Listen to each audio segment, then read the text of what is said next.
Welcome everyone, and thank you for joining us here today. My name is Erin Flynn, and I'm the Creative Economy Development Officer with the Cape Breton Partnership. I work with individuals and organizations from all disciplines within the island's creative sector, so I'm particularly excited that today we're bringing you a webinar on supporting the creative sector during COVID-19. Before we get started, my colleague Jeremy is going to do a quick overview of the webinar platform. Jeremy? Thank you very much, Erin.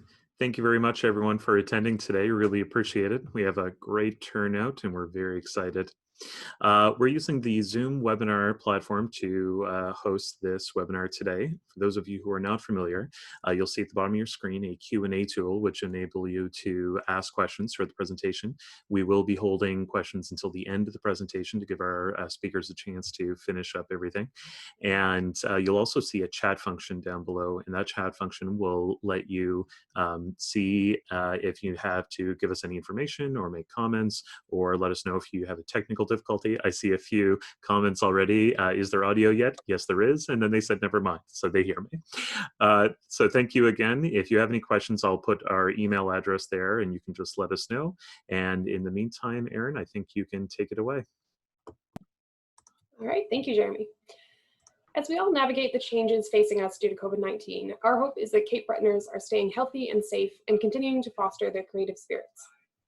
One of our main purposes at the Cape Breton Partnership is to connect Cape Breton entrepreneurs and companies from all industries, including the creative sector, to supports, information, and resources they need to be successful, such as today's webinar. If you missed the previous webinars or you just want to rewatch this one later, you can find them on our website, capebretonpartnership.com. They cover topics from social media marketing to legal concerns and cybersecurity and more. Our website also has a host of COVID-related resources available, which we update regularly with information from all levels of the government. As usual, the presentations will be followed by a question period, so please feel free to submit your questions at any point during the presentation, and we'll address as many as possible during the Q&A. We'll also work to include additional information on our website after the webinar if some questions can't be answered immediately. With that, we can move into our presentations. So I'd like to start by introducing Chris Shore. Chris is probably familiar to a lot of you, but he is the Director of Programs with the Culture and Heritage Development Division of the Department of Communities, Culture and Heritage. Welcome, Chris, and you can go ahead with your presentation. Thanks a lot, Erin. It's my pleasure to be here with you this afternoon. I'm going to start this. There we go. Sorry about that. Thanks a lot, Erin and Jeremy, and it's my pleasure to be here this afternoon with my colleagues, Stacey Oxner and Brandy Harris. We're going to give you a little bit of an overview in terms of our division within the Department of Communities, Culture and Heritage. Take you through the areas of responsibility that we have, and then give you a little bit of an overview in terms of our response so far to COVID-19. And then I think there'll be opportunity there at the end for you to ask questions. So I'll start with my part of the presentation.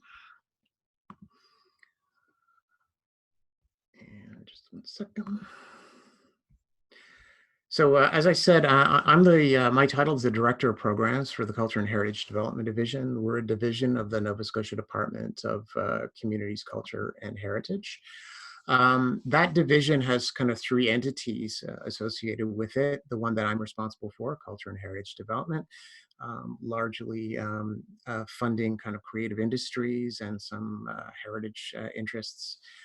Then there's Arts Nova Scotia, which is the arm's length Arts Council for the province of Nova Scotia, and Events Nova Scotia, headed up by Stacey's group.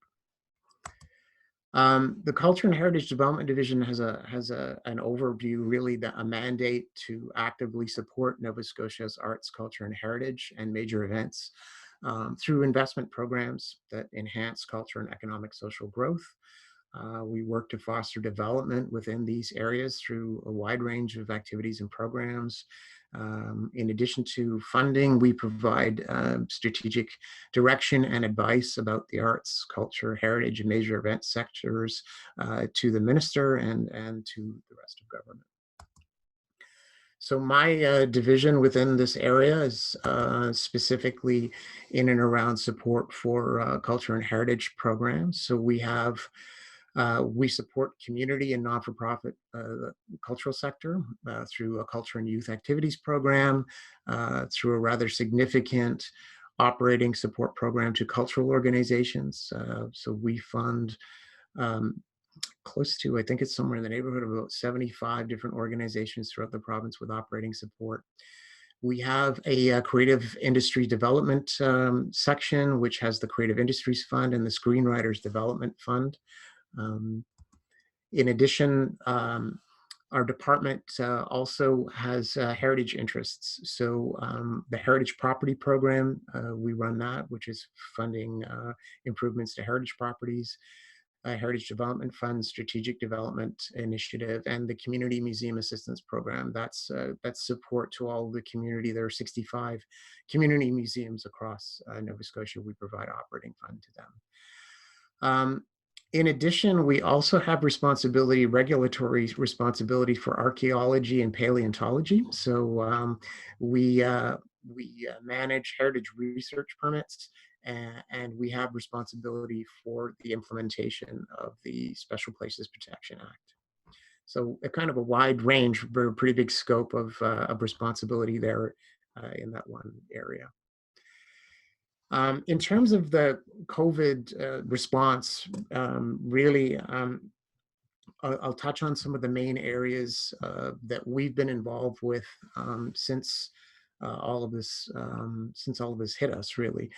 And for the most part, I think what I'll do is I'll cover this piece and then allow for questions later on, because it might be a little bit easier if I just if we respond to questions later on. But first and foremost, since we follow the advice of public health and Dr. Strang's office, and we encourage everybody, of course, across the province to follow that advice and those regulations and that advice in terms of making sure that everybody's safe. So first and foremost, that's our primary concern.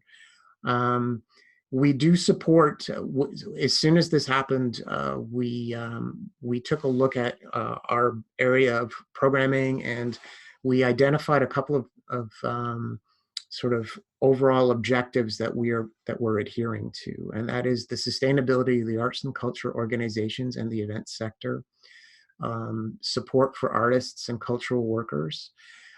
We wanted to ensure that people were not, through our programming, not penalized for projects that were already underway. So projects that were funded by us, or that in terms of operating grants that we had issued out to the community.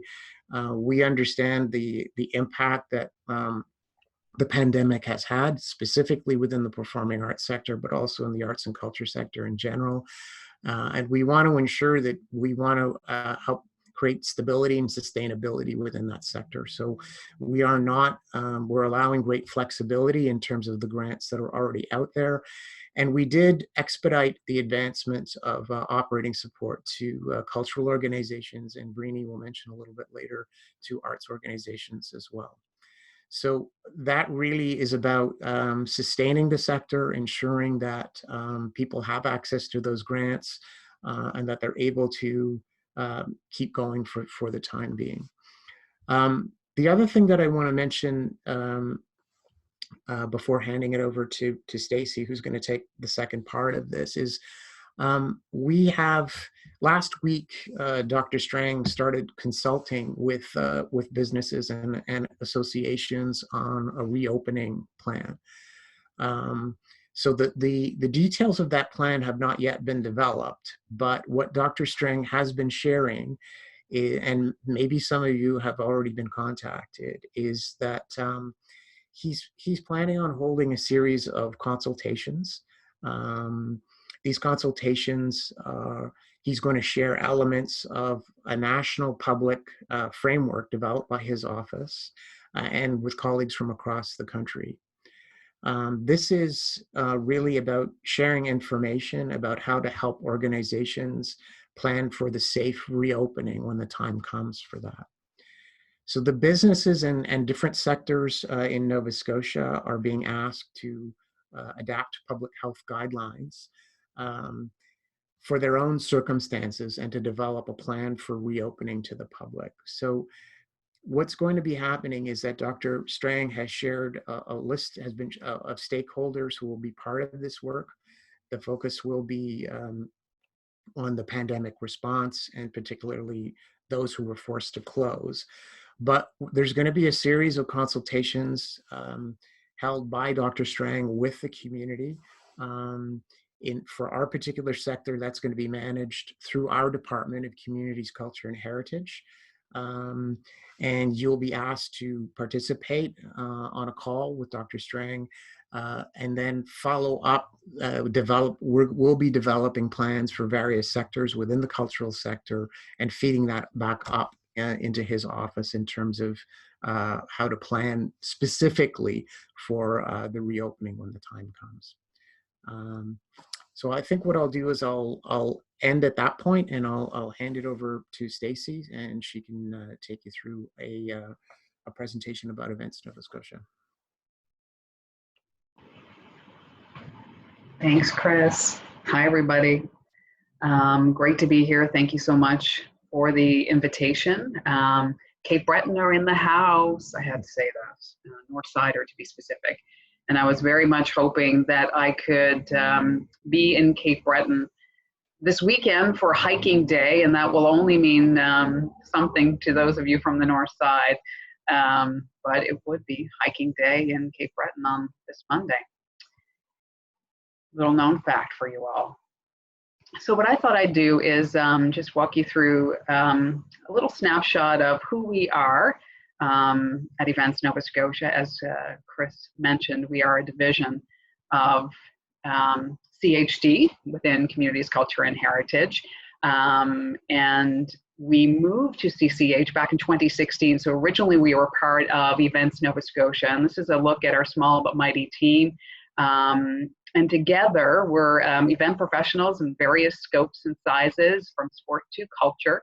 And we developed Nova Scotia's first Nova Scotia event strategy back in 2018. And so we're in year 2 of the execution of that strategy, provincial in scope. And we are now, as a result of that, government's on-ramp for all major event investment and support. So it's an exciting time because we are among the very few provincial jurisdictions that have a plan to invest and support events in Canada. So we're in a very unique position. And we know that the landscape for hosting major events is a competitive one. Sydney, tried twice and was successful in winning the Scotties. It's a tough one to do, and you did it better than anybody. But it is a competitive landscape, so we have to make sure that we're at the top of our game. So the Nova Scotia event strategy is all about how we are proactively attracting and developing and supporting events and making sure that those investments leave a lasting legacy for either culture or sport, and in some cases both. So that's the overall goal. We know that the economic benefits of hosting major events in our province is significant.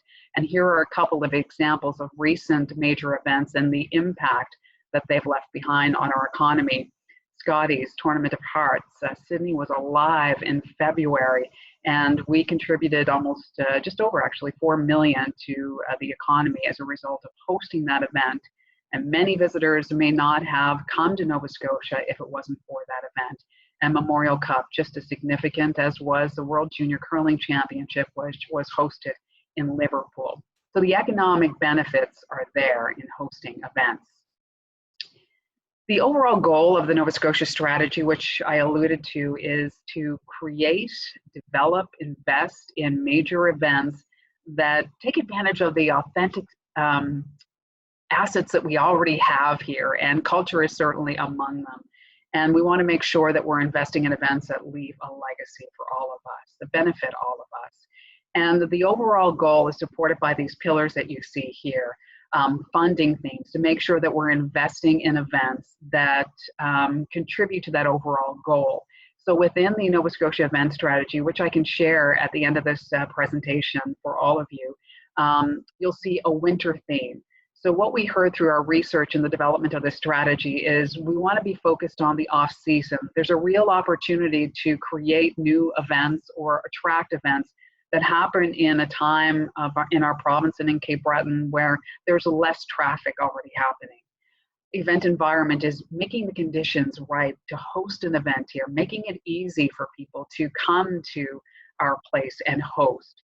Education and capacity building is about providing the tools to our cities and our towns and our event leaders so that they can deliver at a high level. Measurement kind of speaks for itself. We're measuring the impact at all levels, social and economic, leaving a legacy, and then making sure people know that we are an event destination of choice, which is why you see the positioning Nova Scotia pillar there. So I want to make sure that you are aware we have a government working group as part of the event strategy to make sure the event environment is a good one for event hosting, but we also have an industry advisory group. And so we have representation from Cape Breton on that industry advisory group. Terry Smith from Destination Cape Breton and Mike McSween both sit on that group. And this group is all about creating synergies, leveraging major events, making sure that we're coordinated in our approach. And so a good example of the opportunity for major events when we get set, hopefully, to host the Women's Worlds at 21 instead of 20, you're going to see training camps right across Scotia. So while the main event may happen in Truro and Halifax, the opportunity, if we are proactive in our planning, can benefit all Nova Scotia. So look, it's a tough time in major events. Having said all that great stuff, I think it's even more important to say all that great stuff because we have to be strategic in planning and developing major events because major events are going to be a key part of the recovery. We're taking a hit right now and we are seeing global impacts like never before on major events and the cancellation of those major events. We know that, as Chris referenced, we're going to be seeking stakeholder input, and a number of our major event clients and stakeholders will be invited to participate in that consultation, and that will frame up the plan for when does it make sense to bring large gatherings together, and when we do, what does that look like? So I encourage you to be a part of that conversation. We know that New Brunswick has canceled all events, all major gatherings until December 2020. BC has banned all gatherings until community immunity or a vaccine. So we don't know what that's going to look like for us yet, but your input will be really important. And we work really closely with Tourism Nova Scotia, whose focus has shifted. Certainly, given the ban on international travel at the moment. So they're focused on inside Nova Scotia and potentially, fingers crossed, the regional market. So that's why that positioning pillar is so important. We're working collaboratively with them so that we can promote the events that we do have, once it's safe to do so, to the new audience. I thought I'd share a little bit, a segment of research that was done by Enigma. They polled 2,000 respondents in the US and Canada, just about comfort level around attending major events. Now, these folks are predisposed to attending live events, but what you'll see here in the results is there is very much a desire to return to live events once it's safe to do so. 54% extremely likely to return and 22% very likely, and even more so likely to travel. So folks haven't lost their desire for live events. I know we are experiencing some creative approaches to music events online, but what we're seeing is folks really love that live experience that doesn't quite compare. So we're looking at conducting our own little piece of research that would poll Nova Scotians and the regional market and digging a little deeper in hopes of helping our event leaders in our province plan accordingly. So our priority areas right now are building a recovery plan using events for Nova Scotia. We're still have our eye on that overall goal, but to Chris's point, we've been supporting events and keeping our investments flexible. So we have a smaller festival and event program, for example, understanding that, you know, the likelihood of some of them happening is very low, but we know that in the planning process, you likely incurred costs. So we're working with our clients and being flexible in our approach, but keeping our eye on future is so important right now, so that we're building that long-term calendar of major events for the future years when it's safe to come back together again. So the event advisory group and input into that event advisory group is really key. And then we're focusing on our other pillars. Education and capacity building is still a priority for us, as is working with Tourism Nova Scotia and communicating that Nova Scotia is a leader in event hosting and the event experience. Experiencing an event in Nova Scotia is unlike anywhere else in the world. And we'll be rolling out those funding themes that are outlined in our event strategy, making it clear about process. So those are our priorities for the year ahead. And thank you for the opportunity. Over to Brandy.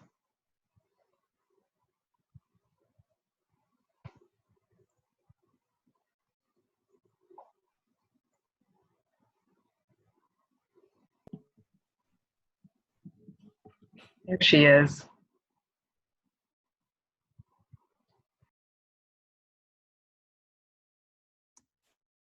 We still have you muted, Brianne.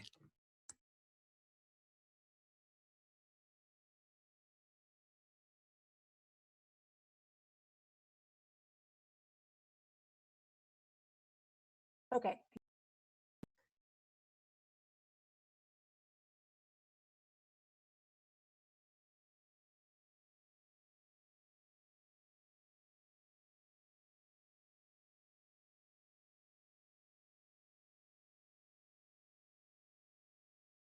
Sorry about that. I can't seem to get back to my first screen there. There we go. Good afternoon, everyone. Thanks for your patience there. My name is Brandy Harris, and I'm the Director of Arts Nova Scotia. As Chris mentioned, Arts Nova Scotia is our provincial funding agency for supporting professional artists, arts organizations, art education programs, and several arts awards and prizes. So today I'm going to just briefly run through the programs that we currently have to provide an overview of what support is available to artists and arts organizations. I will also outline some changes that we've made to date in response to COVID-19 and what you can expect from us in the months to come. So Arts Nova Scotia provides a number of funding opportunities for individual artists, such as grants to individuals, the Arts Equity Funding Initiative, the Mi'kmaq Arts Program, and the Nova Scotia Art Bank Purchase Program. Most of our programs have 2 deadlines a year, one in the spring and one in the fall. So the next deadline actually is for grants to individuals is coming up this Friday, May 15th. For any information about all of our applications, eligibility criteria, guidelines, deadlines, please go to our website for any up-to-date information. You can also find contact information for program officers associated with each program, which is really important to keep in touch with them, as they will have the most current information about all of our programs. For organizations, we have grants to organizations and small groups. This is project funding, operating assistance to arts organizations, and project grants for publishers. And again, in this case, most of our spring deadlines have passed, but there'll be a number of opportunities coming up in the fall, starting in September. So keep up to date on our website to see what's happening and if there has been any changes made to those programs. The next major thing that we offer is awards. So I'm not going to go through and describe each one of these awards, but as you can see, there's quite a number. And I encourage you to go and take a look when you get a chance and nominate artists or an organization that meet the criteria for this award. These awards, they're quite significant. They range from $5,000 to $25,000 in value. And we've recently made the decision to extend the deadline for nominations to July 15th. Normally it's June 15th. This information will be updated on our website next week, just to give people a little extra time to nominate artists and organizations. Those awards do get handed out in the fall and normally at our Creative Nova Scotia Gala in November. And we're sort of in the process right now of deciding what that gala will look like.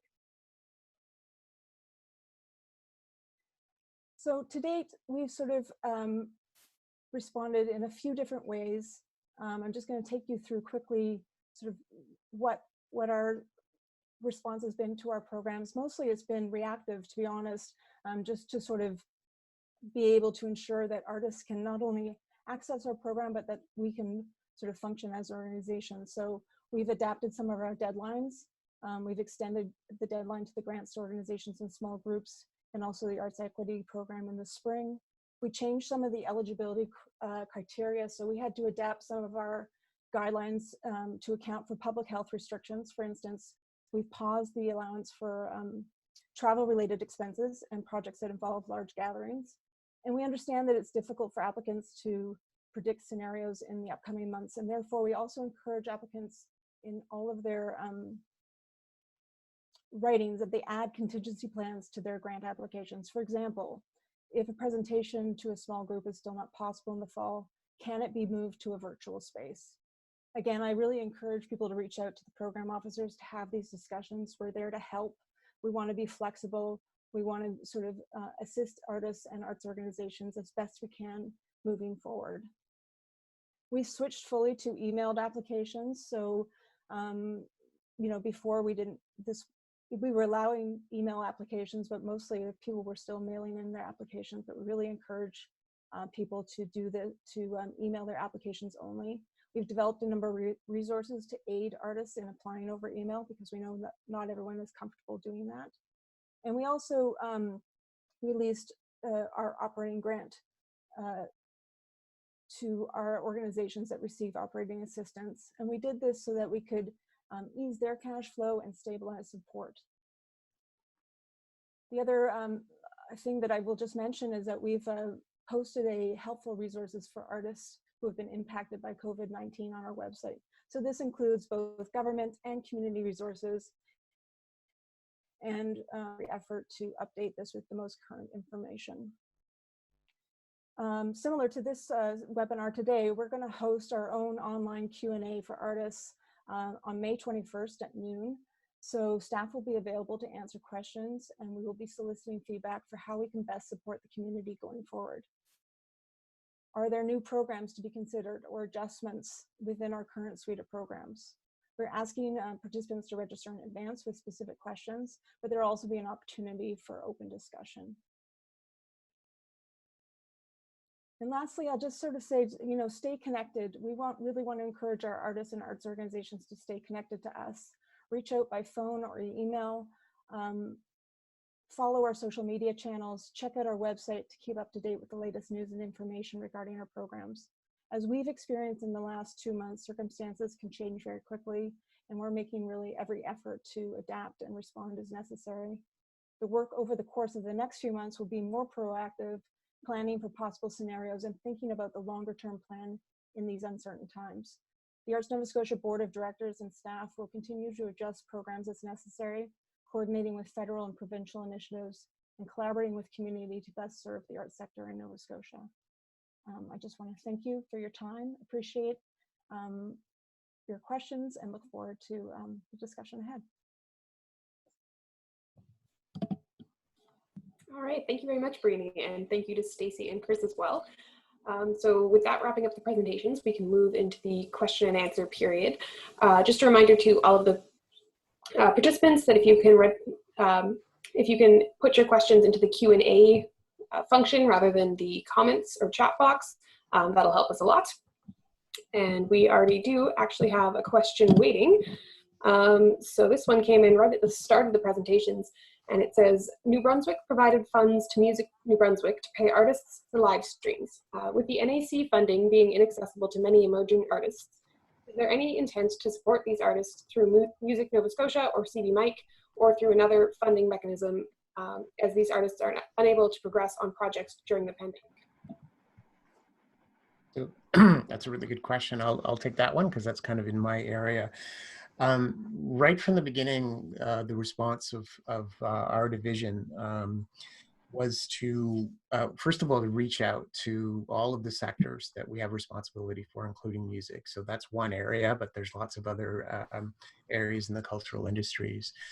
and hold kind of consultations and one-on-one meetings with operating grant clients, and to basically get an idea of how how the pandemic was impacting. Now, you can imagine as well, in those early days, as Brandy made reference to, things changed pretty rapidly, and as a day would go by or a week would go by, we would be getting new information. So we are in the process of putting together a proposal for how we would move forward. We did provide operating funds to, as I mentioned earlier, to all of our organizations, and that would include Music Nova Scotia. But in terms of specific programming right now, what we're doing is we are waiting to put the final touches on a proposal that we've prepared. We wanted to make sure that we were keeping in step with what the federal government was doing, and that we weren't going into conflict with any of the federal government programs. But I think when we get news of how we're going to proceed moving forward, and that part of that action is going to be perhaps a readjustment and a reallocation of some of the programs that we have. We'll be making an announcement shortly about how we're going to proceed. But Stacy made reference to it a little bit as well with her festivals and events program, and the programs that we had in place prior to April 1st. We proceeded with, and in my area right now, we're on a little bit of a holding pattern until we're able to release more details. But there will be a response coming. Great, thank you, Chris. The next one, I believe, is for Brandy, and it's just asking, I believe, about the artists Q&A, and people are wondering where you can register for that one. So we have, I believe if you go to any of our social media channels, Facebook, Instagram, Twitter, there should be links there, but also on our website, there is a registration form in the news section of our website. Excellent, thank you. And that's probably something we can share as well once we... Absolutely. All right, so the next question is, part of what makes events and arts presentations special is the in-person connections made between artists and audience. With this shift to digital, we are not only reducing this special connection, but also getting lost in the deluge of streams from around the world. What can be done for artists or organizations that choose not to use digital presentations? Yeah, it's a tough one, right? And that's something we've been kind of talking about at our event advisory group. How do we continue to engage our audiences in a meaningful way and cut through the noise that's currently out there online, and who do we target? Who do we focus on? I think being focused is so important. So I don't have the answer, but it's something that we've been sort of watching other jurisdictions. I think we're all struggling, I guess is the good news. I was on a call with the International Festival and Event Organization in the US, and they had folks on from Dubai and from Scotland and other jurisdictions, and we're all experiencing the same thing, trying to figure out our way through all this.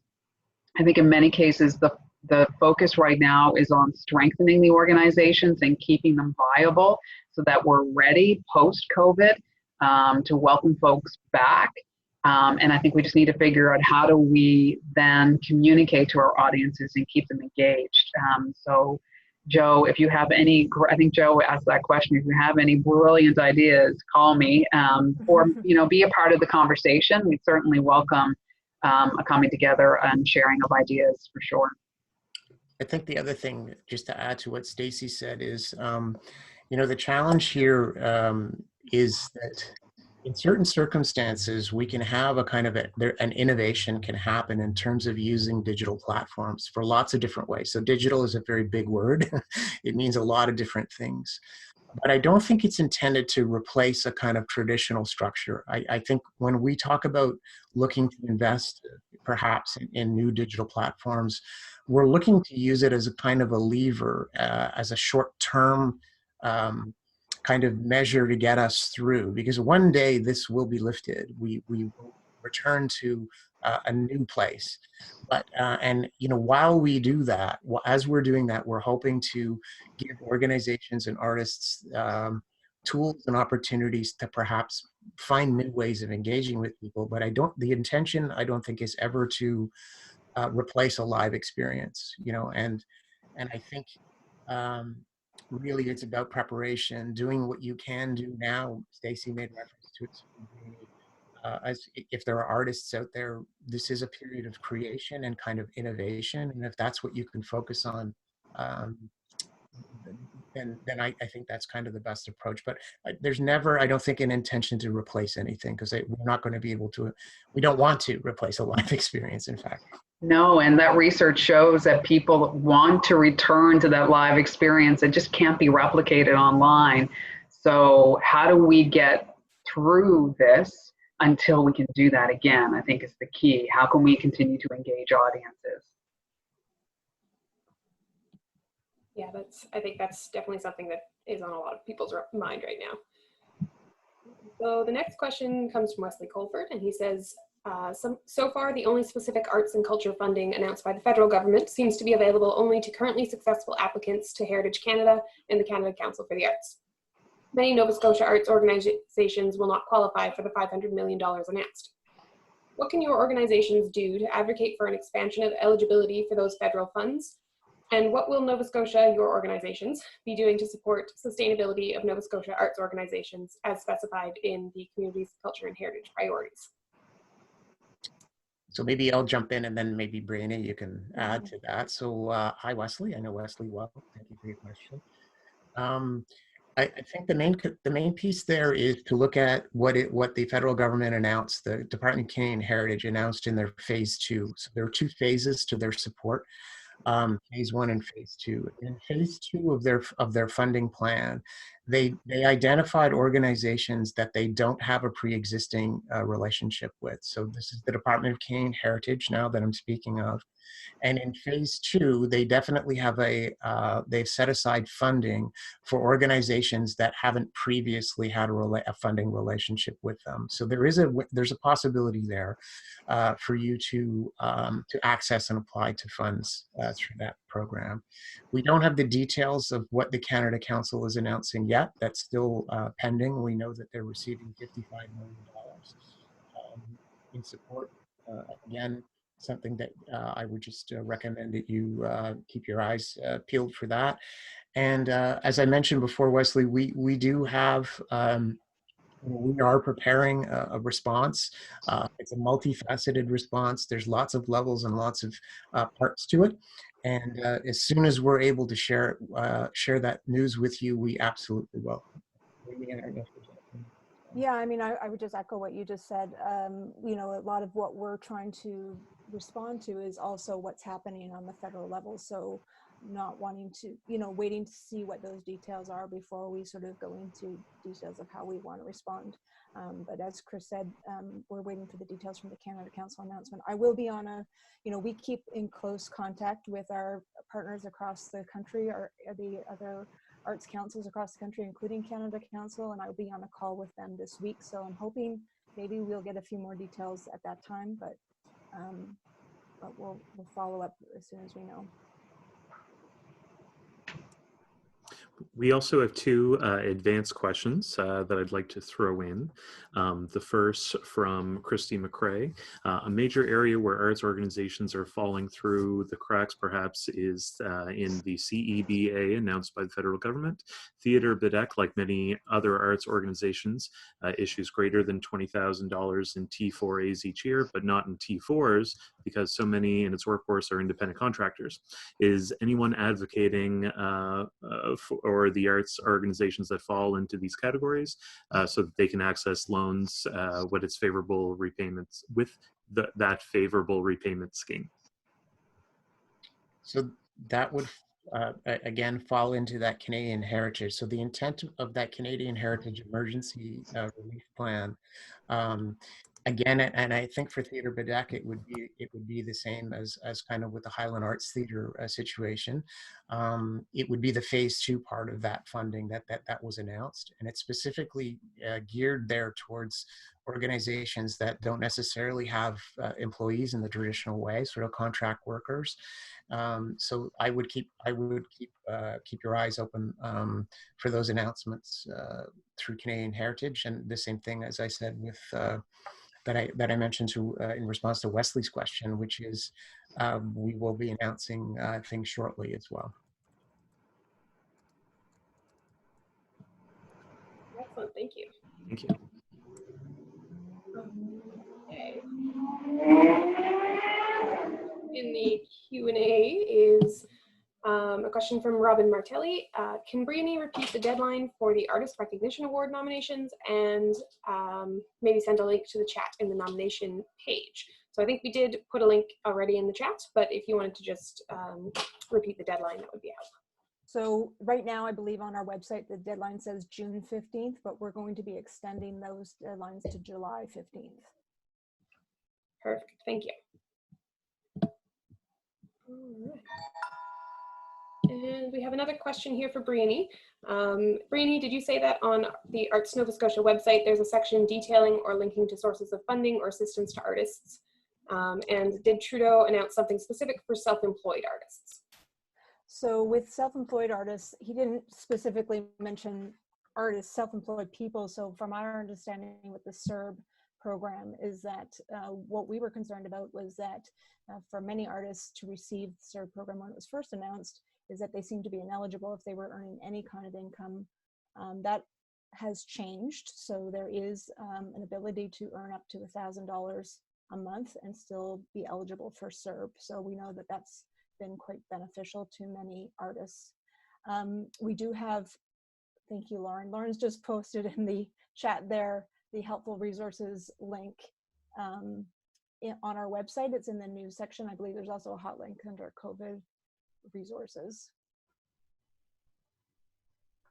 And yes, it's sort of a link to government resources and community resources. So some of them are financial, but other ones are related to mental health and other kinds of resources that you might need to access.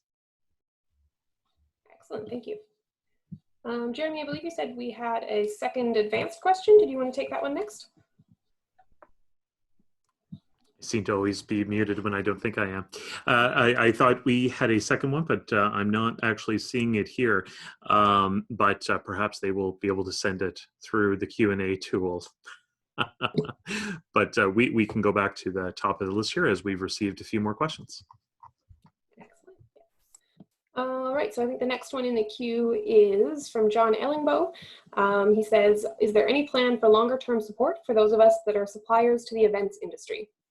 The Bridge Fund and Small Business Impact Grant were a huge help, but it's become obvious that we're looking at a much longer shutdown.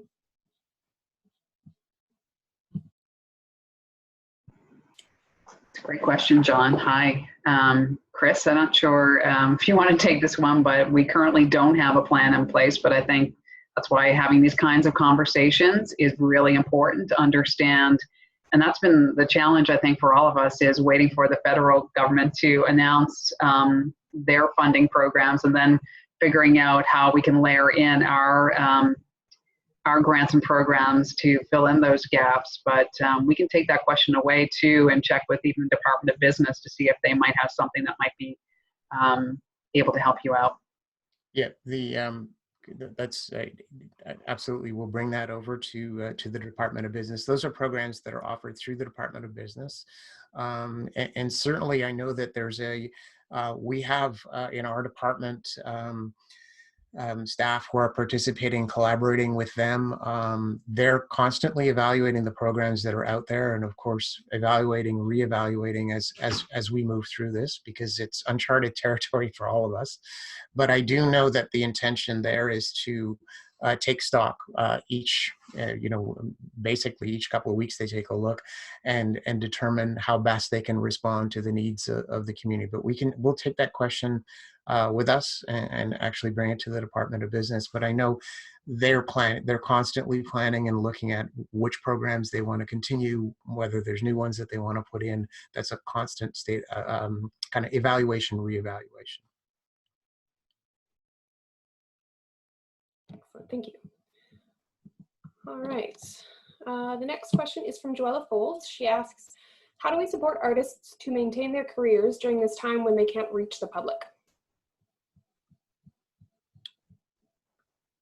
Well, hello, Joella. Nice to hear your question. I can't really see you, but maybe I'll start off, and anyone else can jump in after. I think I made reference to it a little bit earlier. It's very difficult right now. I think there are supports that are in place for artists to, and it really depends on what kind of artist you're talking about. So very different for different disciplines. But there are certain disciplines that lend themselves more to others to the work that could happen now. But every artist that I do know usually has a kind of creative phase to the work that they're doing. And certainly when I made reference earlier to that digital content as a lever for some, I think now what we're seeing a common trend is now is the time to kind of evaluate and look and begin to enter perhaps a phase of creation if possible. There are supports that are available through Arts Nova Scotia and as well through our department. But I think that my advice to any individual artist would be to begin to explore those possibilities. What is the creation of your own work, potential new platforms, potential new ways of looking at and engaging with audiences. I know in particular, I had a conversation with a theater company yesterday who they basically said their plan moving ahead was to ramp up. They create new plays. So they had a schedule that was going to last, I think, 3 years of play development. And what they've decided to do is cram 3 years of play development into the next year. So what they've done is they basically said, we know that we can't perform necessarily. We're going to just focus on development and generating money to playwrights and workshops and all of that stuff. So I think that would be my recommendation. I don't know if anyone else wants to jump in on that. I agree with you, Chris. I think that's sort of where we're focused on as well, and sort of like if there's a way for us to better support that creation period, and also we welcome input from artists, sort of how we can better support their careers during this time, and sort of like maybe making adjustments within the programs that we already have, whether that be because, like I said, there won't be any sort of travel related expenses allowed, or presentations might be not a factor in the next 6 months. So sort of shifting those monies more to the creation side of things. Yeah, and I would just echo what both of you said. We're open to new ideas. So we know we won't have an in-person festival or event anytime soon, but if there are creative ideas to take events online and as a result employ artists and provide them with an opportunity to get some salary, then please just give us a call. That's what we're here for. Excellent, thank you.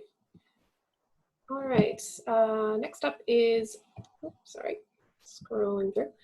A follow-up from Wesley Colford. He's wondering if there's an approximate timeline for the Nova Scotia Emergency Arts Plan that you mentioned through CCH or Arts Nova Scotia, and if you can just give a general sense of whether we're talking about days, weeks, or months. I get that question a lot, and I often get it from my program officers. So, and I don't have an answer for them, and unfortunately, I can't give you an answer right now. Just know that the plan is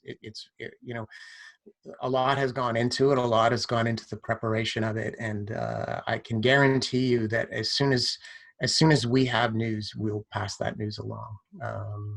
And my hope obviously is sooner rather than later, but because we know that there's great need out there, and we understand that we need to get moving on this, and we've tried to move the pieces that we can, and I know there'll be more to come. Great, thank you. The next question is from Hannah Ziss. She says, in any early discussions with Dr. Strang, there has been a sense that he will be prepared to lift restrictions on non-essential travel, so that some element of tourism within Nova Scotia can happen between now and October. I think she's just wondering if there's any update or thoughts on that. Well, maybe I'll start there, and then Stacy, you can kind of jump in a little bit, because I know that you're very involved with Tourism Nova Scotia. Certainly, in terms of public health, I think I referenced in my earlier presentation, Dr. Strang is looking at implementing a phased approach. We're looking at trying to develop those plans specific to each sector. Because there's great variation out there in terms of how we do this. But, you know, the bottom line is we have to be very mindful, first and foremost, of the health of all Nova Scotians. That's kind of the bottom line. And so that phased approach, he'll be working with, and consulting with people in the sector, and we'll be feeding through it. I'm sure that there is no specific recommendation just yet for when travel will be, any kind of travel restrictions will be lifted. That really is going to be something that is going to have to take place in a kind of, in a week by week kind of manner. But we do know, and I think Stacy might be able to elaborate a little bit more, that largely, I think the approach that Tourism Nova Scotia is taking, and that is largely to begin to focus on what we call kind of local markets, in province experiences. That seems to be a very wise way to begin it, because as we see restrictions on movement and the number of people that can gather lifted, that's going to be a slow process. And in order for us to be successful moving forward, I think in the short term, we're going to have to focus on our local economies and Stacy, I don't know if there's anything else that you wanted to add to that. Yeah, I think it will be really dependent on the science, right? So as to your point, Chris, we're opening up slowly, and as we all know, there's a 14-day incubation period, and depending on the impact of that opening and what it has on our numbers will determine the next steps and when. So you're absolutely right. Tourism Nova Scotia is focused short-term on in-province travel and getting Nova Scotians moving around and experiencing their own province, with the hope that a regional approach could happen before Christmas. But again, all of that is dependent on us basically doing the right thing, right? And even I'll just add quickly to that, that even the plans that other provinces have put forward, like New Brunswick, for instance. I mean, there are, if you read those plans, there are always statements in and around that they will wait and see. They have to wait and see how things are progressing. So at any given time, if we have a setback, then obviously we'll have to implement more restrictions. So it's a real. I understand that it's frustrating, but it really is the only way. And their border rules will depend on whether we are actually allowed to travel into other provinces too. So their plans will impact ours, and whether they'll want Nova Scotians to travel across the border. So fingers crossed, though. Yeah. So we have a question that came in through the chat. This one from the Cape Breton Center for Craft and Design.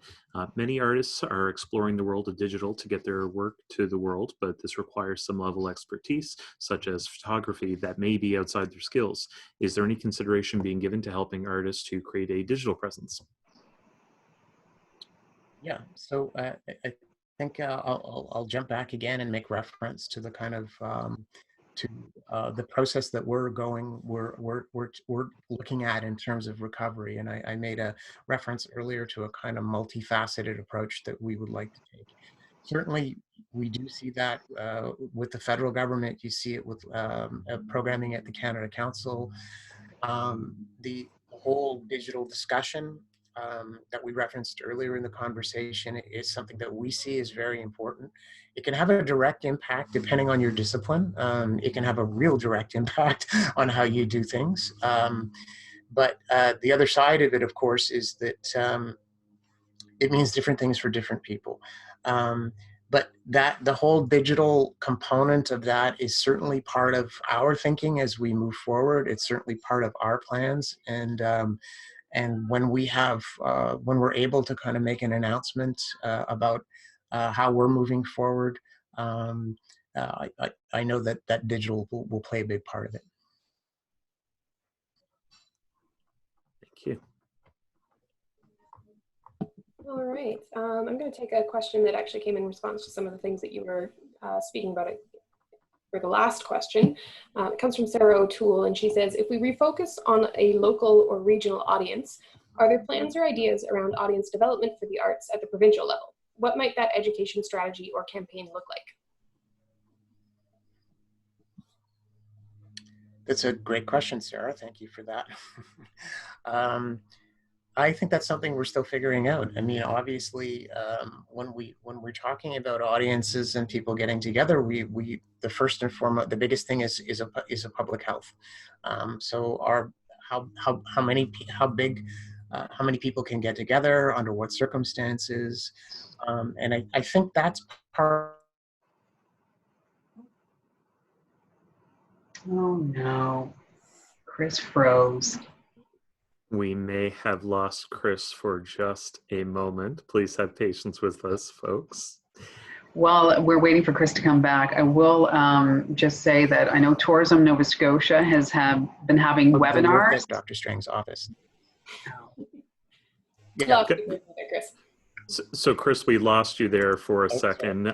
If you would like to try to bring your video back up and maybe just the end part of that answer.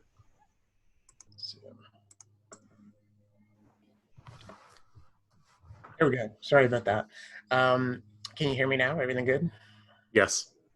So yeah, basically all it is working with us and Dr. Strang's office to kind of develop that return, and that should be happening within the next couple of weeks.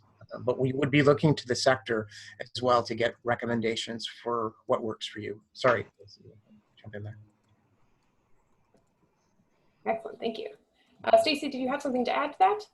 No, I was just thinking about, I know Tourism Nova Scotia has been hosting a lot of webinars about creating experiences for the new thought traveler that we're trying to attract.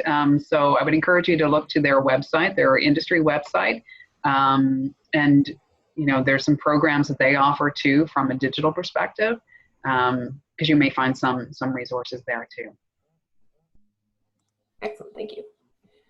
The next question that's been waiting for a little while is specifically about music. It comes from Laurel Brown, and she asks, what, if any, help is available for those of us who teach private music lessons and conduct community choral groups? She mentions that Zoom doesn't really work for rehearsal and voice lessons, and that's something that's a significant portion of her income normally. That is absolutely a tricky one.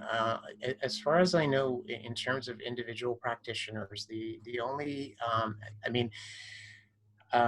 certainly the federal CERB program is designed for self-employed people. That's what it's designed to kind of help provide a baseline of support for you during this period of time.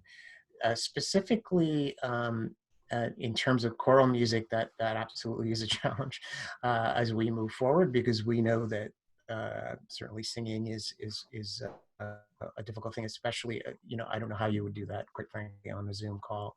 I kind of like to see it though, in a way, but I'm sure there'd be an incredible challenge to kind of be able to teach that. Perhaps, as far as I know, we don't have, and maybe Brandy would know this a little bit more, we don't have specific programs for teaching.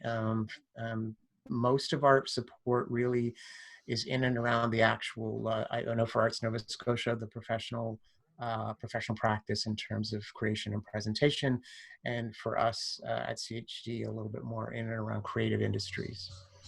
But Brandy, I don't know if you had. Yeah, unfortunately, we don't have any current programs that do support teaching. So the only time that sort of becomes a part of our our process is when it's sort of a professional development grant. So if somebody is seeking out a mentor or those kinds of things, but not quite what you're talking about.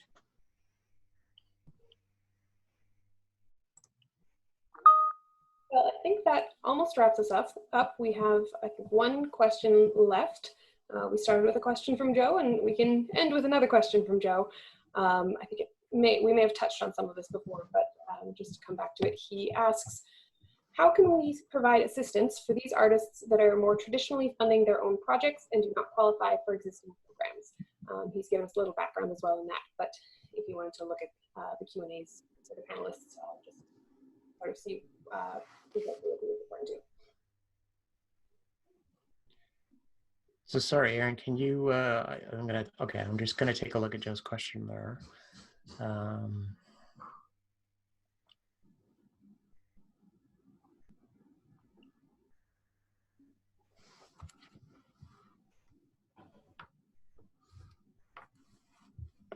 Well, I think the only the response that I would have largely is kind of what we've said before. I'm not quite sure what you mean by not qualify for support, but certainly in terms of subsistence, in terms of making it through this period of time, that's why the federal program is there. The CERB program is there to kind of engage self-employed people and contract people to assist them to make sure that they can, put food on the table and pay the rent. In terms of other activity, the only thing that we can recommend really for the individual artist is to begin to explore as many avenues as possible for you to be able to create during this period of time, to do what you can to find new ways to engage people or to collaborate with other artists, perhaps, to work collectively as best you can, obviously within health restrictions. But I think other than that, I think the best thing that you can do is just pay attention to when we make announcements about funding programs that might be coming up shortly. Keep your eyes peeled for federal announcements and access, and certainly if you have any questions, any specific questions, I'd recommend that you can contact us. You can reach out to our department. If I don't have the answer, or Stacy or Brandy doesn't have the answer, certainly we have program people that work for us so if you have a specific question, reach out and ask about it. That's the best kind of advice I can give you, and we'll do our best to direct you as to the best of our ability. I just saw Joe posted that Factor currently has applications out that covers 75% of recordings. So that might be an opportunity we could explore as well. Yeah, and Factor would be receiving some additional funding from the Canadian Heritage allotment.